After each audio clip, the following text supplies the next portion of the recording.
जगु भई मगन गगन भई बानी, लखन बाहुबलु विपुल बखानी। तात प्रताप प्रभाव तुम्हारा, को कहि सकई को जान निहारा। अर्थात सारा जगत भय में डूब गया। तब लक्ष्मण जी के अपार बाहुबल की प्रशंसा करती हुई आकाशवाणी हुई, हे तात, तुम्हारे प्रताप और प्रभाव को कौन कह सकता है और कौन जान सकता है। अनुचित उचित काजू किछु हो, समुझी करिए भल कह सबु को। सहसा करी पाछिन पछिताहि, कहहिं वेद बुध ते बुध नाही। अर्थात परंतु कोई भी काम हो, उसे अनुचित उचित खूब समझ बूझ कर किया जाए तो सब कोई अच्छा कहते हैं। वेद और विद्वान कहते हैं कि जो बिना विचारे जल्दी में किसी काम को करके पीछे पछताते हैं, वे बुद्धिमान नहीं हैं।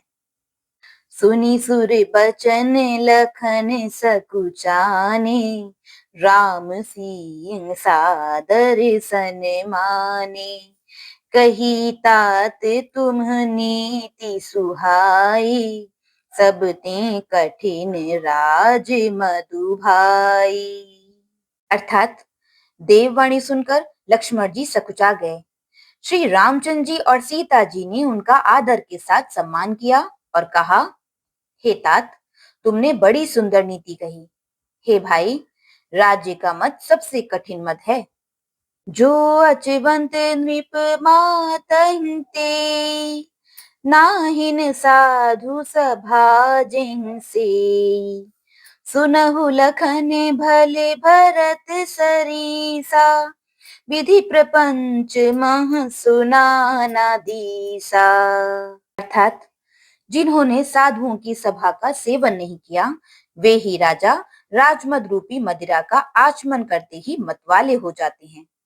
हे लक्ष्मण, सुनो, भरत सरीखा उत्तम पुरुष ब्रह्मा की सृष्टि में ना तो कहीं सुना गया है, ना देखा ही गया है। भरत ही होई न राज मधु, विधि हरिहर पद पाई। कबहु की कांजी सी करनी, क्षीर सिंधु बिन साई। क्षीर सिंधु बिन साई। अर्थात अयोध्या की राज्य की तो बात ही क्या है। ब्रह्मा, विष्णु और महादेव का पद पाकर भी भरत जी को राज्य का मद नहीं होने का। क्या कभी कांजी की बूंदों से क्षीर समुद्र नष्ट हो सकता है। बोलो सियावर रामचंद्र जी की जय।